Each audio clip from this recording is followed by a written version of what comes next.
What's up, everybody? Gibson's Lawn Service checking in on this beautiful Monday morning. Today is either another day to be happy or another day if you chose to wake up and be miserable.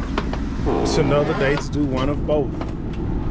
Look, I just got done studying in my Bible and praying and stuff. And I was reading this passage about when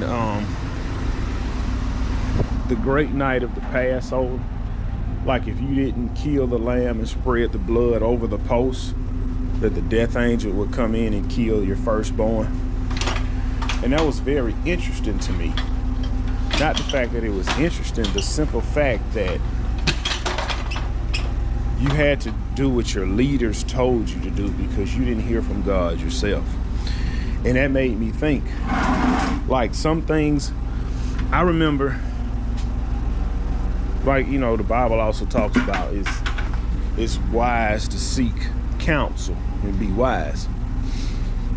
And sometimes you can be so hard and tough to where you don't want to take heeded advice from somebody else. And I've been guilty of that. I've been guilty of that because I would look at stuff like, this is how I would see stuff sometimes. And not saying that it's right, but I'd be like, well, man, God told that to you. He didn't tell it to me. Or, man, I ain't about to let this man tell me what I need to do for my family.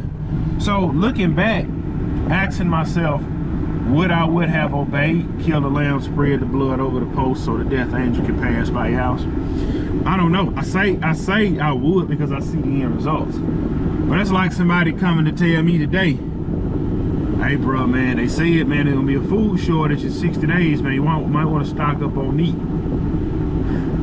Man, shut that trash up. I ain't thinking about that. I don't know. As leaders of households, as men, as head of the household, you will succeed or suffer based on the decisions you make.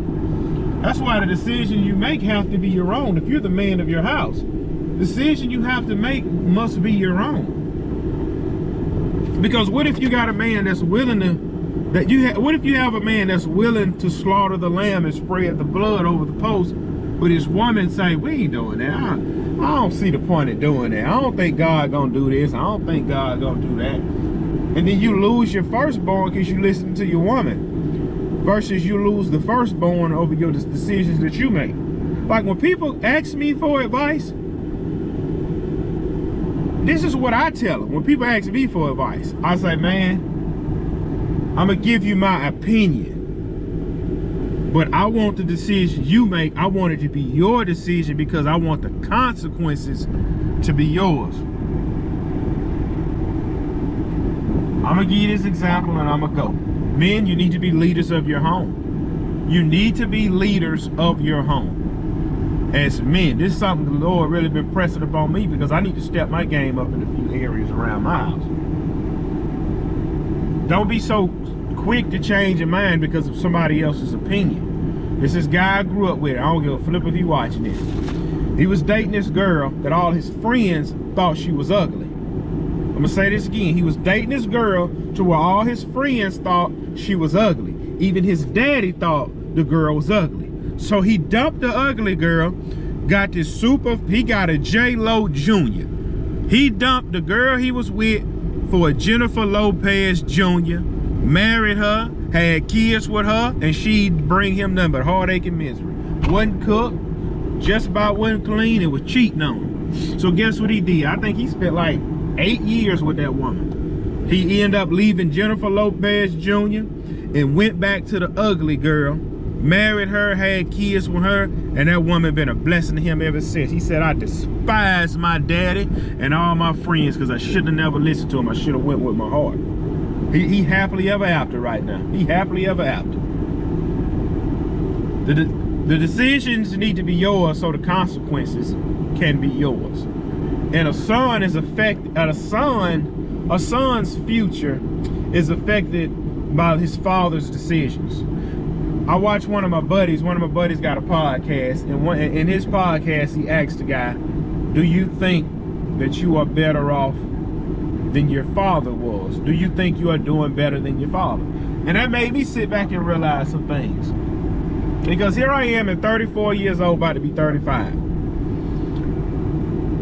I can compare my 35-year-old self to my 64-year-old father. No. If you're 35 or 34, compare yourself to when your father was 35 and 34. And if you are better, did he plant those seeds for you to become better? Because see, my father set a great example for me until he reached a certain age to where he got on drugs. See, my father married a woman, had 4 kids, and this woman didn't work because he was a go-getter. My father done the same. I'm doing the same thing my father did. My father had a full-time job in the shipyard. And when he would get off work, he would go do his sheetrocking business. And eventually he built his sheetrocking business up to go full time. And he was making some money. He was making money hand over fist until he got hurt. Then he got hooked on pain medication. Then he got hooked on the street drug. And it was a down, and it's just been downhill ever since. He still ain't came back up. And he did that, man, when I was like 15. So you're talking about 20 years of going down. It's only getting worse.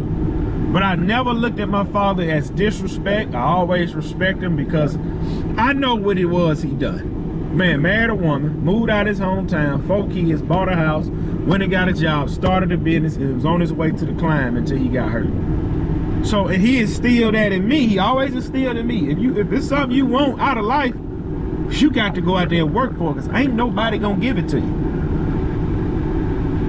And I understood that. So you got to look at things. If you're gonna be the man of your house, be the man of your house, man. Don't be swayed by a decision on what your woman feel like doing, because women are emotional. Their emotions are up and down, up and down, up and down, up and down. One minute they fine, next minute they this. Like I told you, 3 sisters, a mother, a wife, and 5 daughters. I know when it comes to a woman on how they act and move, you can put a woman in the perfect environment and they still gonna complain about something. All women, your pastor's wife, your friend wife, your sister, your cousin, your mama, your grandmama, all of them will. All of them will. So you just got to learn you got to know how to deal and move with your woman. That's all. That's all. And some women are selfish as well. Because see, and I told my sister this. I said, you got a man that's gonna spend $3,000 on you on your birthday. I said, don't you think that money could have been used elsewhere? Well, I ain't telling him to buy it. No. Why didn't you, when he booked that trip and did all this for your birthday, for you and your friend, well, I mean, you know, your friends paid their way, he just paid your way. You could have been like, cancel that trip, take this $3,000. The family need this, or we can put this down on the vehicle, we can put this down on the house. We not doing this. You want to know why? Want to know why? Because deep down inside, you don't care nothing about the financial situation of that family. Now y'all ain't struggling. Y'all got decent money. The point is, men today have put these women on pedestals and they bow down to them. And that is why your house is in the shape that it's in. That's why your children act the way they do. Because you men won't stand up and be a man. Man, I remember I was talking to one guy. He was telling me he was gonna talk to his one. They wasn't married, it was just a girlfriend. He was gonna talk to a woman about something. He said, "Man, I'm gonna talk to her after we come back from this trip." Shoot, you about to mess it up? Well, I can't get none. Dang. So whether you have sex is dependent on not if she's in a bad mood or not.